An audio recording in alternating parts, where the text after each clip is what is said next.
नमस्कार मेरे प्यारे बच्चों, कैसे हैं आप सभी। आई होप आप सभी बहुत अच्छे होंगे। मैं हूं महिमा और मेरे साथ आज हम हल करेंगे कार्यपत्रक 71। यह कार्यपत्रक 29 दिसंबर 2020 के लिए है। आज हम सामाजिक विज्ञान में पाठ 3 नात्सीवाद और हिटलर के उदय की पुनरावृत्ति करने जा रहे हैं। पार्ट 3 नात्सीवाद और हिटलर का उदय हम ऑलरेडी पढ़ चुके हैं। आज हम इसकी पुनरावृत्ति अर्थात रिवीजन करेंगे। चलिए देख लेते हैं रिवीजन में क्या दिया गया है। सबसे पहले रिवीजन में हमें एक अनुच्छेद दिया गया है। पहले हमें इस अनुच्छेद को पढ़ना है और फिर इस पर आधारित दिए गए प्रश्नों के उत्तर लिखने हैं। अब आप सोचेंगे कि अनुच्छेद क्यों दिया गया है, क्योंकि ये एग्जाम पैटर्न है। एग्जाम में भी इसी प्रकार से आपको अनुच्छेद दिया जाएगा और इस पर आधारित कुछ प्रश्न दिए जाएंगे जिनके उत्तर आपको लिखने होंगे। तो चलिए शुरू करते हैं आज का अनुच्छेद और देखते हैं इसमें क्या दिया गया है। निम्नलिखित अनुच्छेद को पढ़कर नीचे दिए गए प्रश्नों के उत्तर दीजिए। पहले महायुद्ध ने यूरोपीय समाज और राजनीतिक व्यवस्था पर अपनी गहरी छाप छोड़ी। पहले महायुद्ध यानी प्रथम विश्व युद्ध की बात हो रही है। तो प्रथम विश्व युद्ध ने यूरोपीय समाज और राजनीतिक व्यवस्था पर अपनी गहरी छाप छोड़ी। सिपाहियों को आम नागरिकों के मुकाबले ज़्यादा सम्मान दिया जाने लगा, यानी जो सिपाही थे उनको बाकी लोगों के मुकाबले ज़्यादा सम्मान दिया जाने लगा। राजनेता और प्रचारक इस बात पर जोर देने लगे कि पुरुषों को आक्रामक, ताकतवर और मर्दाना गुणों वाला होना चाहिए। यानी कि जो राजनेता होते थे वो इस बात पे ज़्यादा ध्यान देते थे कि जो पुरुष हैं उनको आक्रामक होना चाहिए, ताकतवर होना चाहिए, मर्दाना गुणों वाला होना चाहिए। मीडिया में खंदकों की जिंदगी का महिमा मंडन किया जा रहा था। महिमा मंडन मतलब होता है बहुत तारीफ की जा रही थी। लेकिन सच्चाई यह थी कि इन खंदकों में बड़ी दयनीय जिंदगी जी रहे थे। यानी कि जो सिपाही लोग थे, ये माना जा रहा था कि जिन खंदकों में सिपाही लोग रह रहे थे, मीडिया में उसकी बहुत तारीफ हो रही थी कि उनको बहुत अच्छी फैसिलिटीज़ दी जा रही हैं, उनका बहुत अच्छा ध्यान रखा जा रहा है, पर ऐसा था नहीं। सिपाही लोग जो ज़िंदगी जी रहे थे वो बहुत ही मुश्किल थी।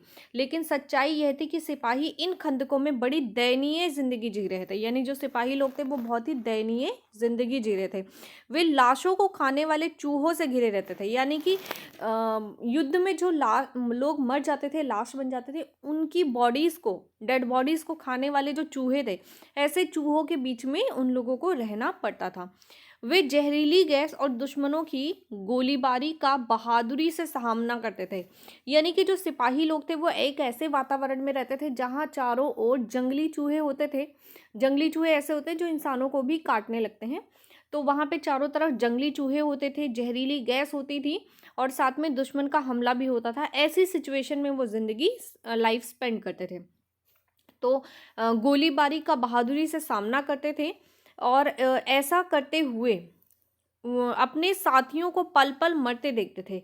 यानी कि उनमें जो लोग जख्मी हो जाते थे उनकी स्थिति और ज़्यादा ख़राब हो जाती थी। वो अपने साथ मतलब कुछ लोग ऐसे थे, कैसे वो ज़िंदगी जीते थे, अपने पल पल मरते थे। यानी कि पल पल अपने आप को वो सोचते थे कि हम कैसी सिचुएशन में रह रहे हैं।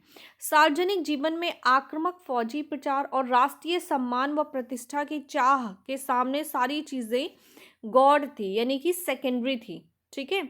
सबसे इम्पॉर्टेंट जो पहली चीज़ मानी गई थी वो क्या था? फौजी प्रचार, यानी फौजियों का प्रचार किया जाए और राष्ट्रीय सम्मान, देश का सम्मान किया जाए। तो देश की सम्मान व प्रतिष्ठा और फौजी प्रचार को सबसे पहली प्राथमिकता दी गई थी और बाकी सारी चीज़ें सेकेंडरी थी। क्योंकि हाल ही में आए रूढ़िवादी तानाशाहों को व्यापक जन समर्थन मिलने लगा। यानी कि जो तानाशाही लोग थे उनको जन समर्थन मिलने लगा। ऐसा क्यों था? क्योंकि इससे पहले कभी लोकतंत्र रहा नहीं, हमेशा राजा का ही शासन रहा।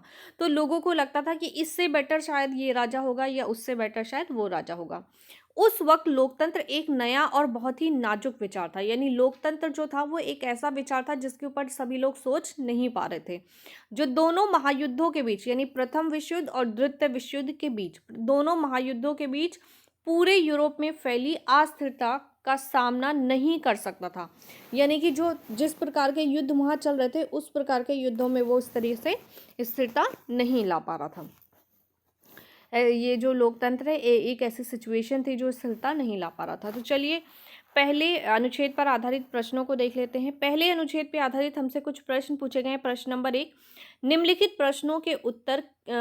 प्रश्नों में से किन्हीं 4 के उत्तर लिखिए। आपको क्या करना है, यहाँ पे 5 क्वेश्चन दे रखे हैं बट आपको किसी 4 के आंसर लिखने हैं। क्वेश्चन नंबर 1, सही विकल्प का चयन कीजिए। यूरोपीय समाज और राजनीतिक व्यवस्था पर अपनी गहरी छाप किसने छोड़ दी थी? तो इसके 4 ऑप्शंस हैं, मीडिया, राजनेता, सरकार और प्रथम विश्व युद्ध। तो इसका करेक्ट ऑप्शन कौन सा है? प्रथम विश्व युद्ध। कौन सा ऑप्शन है करेक्ट? प्रथम विश्व युद्ध, ये इसका करेक्ट ऑप्शन है। ठीक है, तो बात करते हैं आज के प्रश्न नंबर 2 की। प्रश्न नंबर 2 है, वाक्य को सही करके लिखे। यानी कि जो वाक्य है इसमें कुछ मिस्टेक है, आपको इसे पढ़ना है और इसे करेक्ट करके दोबारा लिखना है। पहले महायुद्ध के दौरान यूरोप में आम नागरिकों को सिपाहियों के मुकाबले ज़्यादा सम्मान दिया जाने लगा।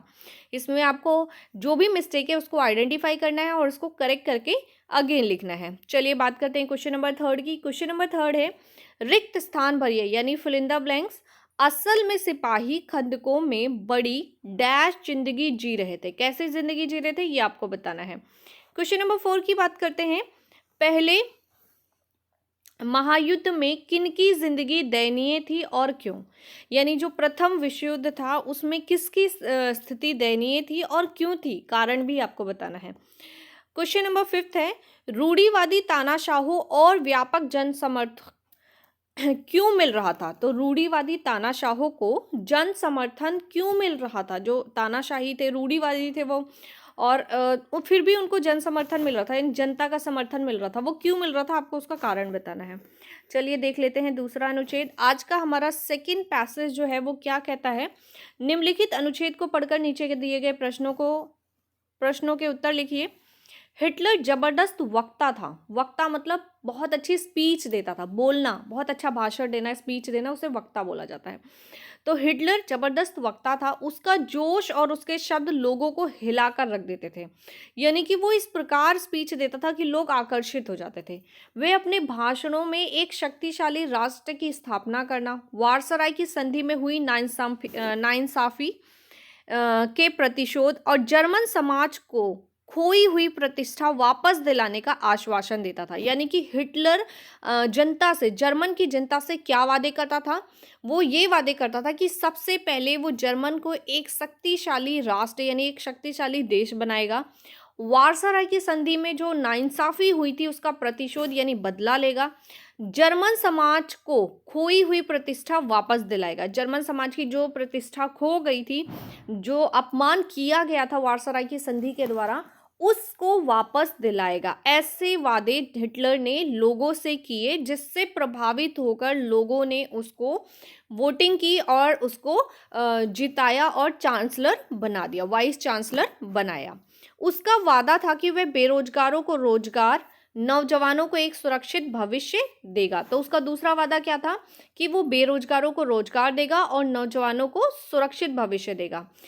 उसने आश्वासन दिया कि वह देश को विदेशी प्रभाव से मुक्त कराएगा और तमाम विदेशी साजिशों का मुंहतोड़ जवाब देगा। यानी कि उसने ये भी कहा कि वो तमाम विदेशी साजिश जो हो रही हैं उसके खिलाफ मुंहतोड़ जवाब देगा। हिटलर ने राजनीति की एक नई शैली रची थी। हिटलर जो था उसने राजनीति की एक नई शैली रची थी। वह लोगों को गोलबंद करने के लिए आडंबर और प्रदर्शन की अहमियत समझता था। यानी वो जानता था कि किस प्रकार आडंबर और प्रदर्शन करके लोगों को बहकाया जा सकता है। हिटलर के प्रति भारी समर्थन दर्शाने और लोगों में परस्पर एकता का भाव पैदा करने के लिए नात्सियों ने बड़ी बड़ी रैलियां और जनसभाएं आयोजित की। यानी कि जो नाजी विचारधारा के लोग थे, जो नात्सी लोग थे, जो हिटलर के समर्थक थे, उन्होंने जनता को भ्रमाने के लिए, उनको हिटलर के फेवर में करने के लिए बहुत बड़ी बड़ी रैलियां और जनसभाएं आयोजित की। स्वस्तिक छपे लाल झंडे, नात्सी सैल्यूट और भाषणों के खास अंदाज में तालियों की गड़गड़ाहट, ये सारी चीज़ें शक्ति प्रदर्शन का हिस्सा थी। यानी कि शक्ति प्रदर्शन जो नात्सियों द्वारा निकाले जाते थे, ये उसका हिस्सा थी। निम्न प्रश्नों में से किन्हीं 4 के उत्तर लिखिए। इसमें भी आपको यही करना है, किसी 4 क्वेश्चन के आंसर लिखने हैं। क्वेश्चन नंबर 1 है रिक्त स्थान भरिए यानी कि fill in the blanks. Hitler ने डैश की एक नई शैली रची थी। क्वेश्चन नंबर 2 सत्य व असत्य यानी ट्रू फॉल्स। हिटलर एक जबरदस्त वक्ता नहीं था। आपको बताना है सत्य है या असत्य है। थर्ड क्वेश्चन की बात करते हैं, हिटलर के लिए भारी समर्थन दर्शाने के लिए नात्सियों ने क्या किया। क्वेश्चन नंबर 4 वाक्य को सही करके पुनः लिखिए। स्वस्तिक छपे लाल झंडे, नात्सी सैल्यूट और भाषणों के बाद खास अंदाज में तालियों की गड़गड़ाहट, ये सारी चीजें शांति प्रदर्शन का हिस्सा थी। क्वेश्चन नंबर 5 हिटलर अपने भाषणों में क्या क्या वादे करता था। तो ये हैं हमारे आज के सभी 5 क्वेश्चन। साथ में कोविड के संदर्भ में उचित व्यवहार संबंधी सीएबी संदेश, कोविड-19 के विरुद्ध लड़ाई में सुरक्षित रहने के लिए मास्क पहने, अपने और अपने परिवार को, अपने समाज को सुरक्षित रखें। चलिए शुरू करते हैं इन सभी प्रश्नों। तो बात करते हैं प्रश्नोत्तर की। आज का पहला प्रश्न है, निम्न प्रश्नों में किन्हीं 4 के उत्तर लिखिए। आपको किन्हीं 4 के उत्तर लिखने पर मैंने आपको पूरे 5 क्वेश्चन लिख के दिए हैं। आपको इनमें से जो भी 4 इजी लगते हैं आप उनको सॉल्व कर सकते हैं। सही विकल्प का चयन कीजिए। यूरोपीय समाज और राजनीतिक व्यवस्था पर अपनी गहरी छाप किसने छोड़ दी थी। तो इसका उत्तर है प्रथम विश्व युद्ध। दूसरा क्वेश्चन है, वाक्य को सही करके लिखिए। पहले महायुद्ध के दौरान यूरोप में आम नागरिकों को सिपाहियों के मुकाबले अधिक सम्मान दिया जाने लगा। तो इसका उत्तर है पहले महायुद्ध के दौरान यूरोप में सिपाहियों को आम नागरिकों के मुकाबले अधिक सम्मान दिया जाने लगा। थर्ड क्वेश्चन की बात करते हैं, रिक्त स्थान भरिए। असल में सिपाही गंधकों में बड़ी दयनीय स्थिति में रहते थे। ये दयनीय इसका करेक्ट आंसर है, यानी फिल इन द ब्लैंक्स का करेक्ट ऑप्शन है जो ब्लू कलर से मेंशन है। पहले महायुद्ध में किसकी जिंदगी दयनीय थी और क्यों। तो इसका उत्तर है पहले महायुद्ध में सिपाहियों की जिंदगी दयनीय थी क्योंकि वे लोग लाशों को खाने वाले चूहों व जहरीली गैसों के बीच रहते थे। बात करते हैं आज के 5th क्वेश्चन की। आज का 5th क्वेश्चन है, रूढ़िवादी तानाशाहों को व्यापक जन समर्थन क्यों मिल रहा था। तो इसका उत्तर है रूढ़िवादी तानाशाहों को व्यापक जन समर्थन इसलिए मिल रहा था क्योंकि उस समय लोकतंत्र नया और बहुत नाजुक विचार था, यानी कि लोग लोकतंत्र पर विश्वास नहीं कर पा रहे थे, इसलिए वो तानाशाहों को समर्थन दे रहे थे। बात करते हैं सेकंड पैसेज के आंसर्स की।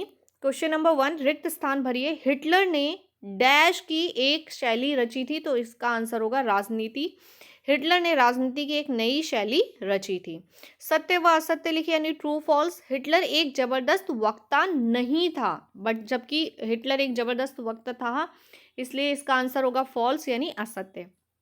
हिटलर के लिए भारी समर्थन दर्शाने के लिए नात्सियों ने क्या किया। तो इसका उत्तर है हिटलर के लिए भारी समर्थन दर्शाने के लिए नात्सियों ने बड़ी बड़ी रैलियां और जनसभाएं की। क्वेश्चन नंबर 4 है, वाक्य को सही करके पुनः लिखिए। स्वस्तिक छपे लाल झंडे, नात्सी सैल्यूट और भाषणों के बाद खास अंदाज में तालियों की गड़गड़ाहट, ये सारी चीजें शांति प्रदर्शन का हिस्सा थी। ठीक है, तो आपको बताना ये करेक्ट है या नहीं। तो इसका करेक्ट ऑप्शन है स्वस्तिक छपे लाल झंडे, नात्सी सैल्यूट और भाषणों के बाद खास अंदाज में तालियों की गड़गड़ाहट, ये सारी चीजें शक्ति प्रदर्शन का हिस्सा थी, शांति प्रदर्शन का नहीं थी। लास्ट क्वेश्चन कहता है हिटलर ने अपने भाषणों में क्या क्या वादे किए थे। तो इसका उत्तर है हिटलर ने अपने भाषणों में एक शक्तिशाली राष्ट्र की स्थापना करना, यानी जर्मन को एक शक्तिशाली राष्ट्र बनाना, वारसराय की संधि में हुई नाइंसाफी के प्रतिशोध और जर्मन समाज को खोई हुई प्रतिष्ठा वापस दिलाने के वादे करता था। साथ ही उसने यह वादा किया कि वह बेरोजगारों को रोजगार और नौजवानों को एक सुरक्षित भविष्य देगा। तो ये हिटलर ने वादे किए थे जर्मन की जनता से, जिससे प्रभावित होकर जर्मन की जनता ने उसे समर्थन दिया था। तो ये हैं हमारे आज के सभी प्रश्न और उनके उत्तर। आई होप आपको समझ में आए होंगे। यदि आपको समझ में आए तो वीडियो को लाइक करना है, शेयर करना है और चैनल को सब्सक्राइब करना है ताकि हर वीडियो का नोटिफिकेशन आपको टाइमली मिलता रहे। मैं हूँ महिमा और आपसे लेती हूँ विदा। जल्द ही मिलूंगी आपको नई वीडियो में नए टॉपिक के साथ। बाय बाय बच्चों, टेक केयर।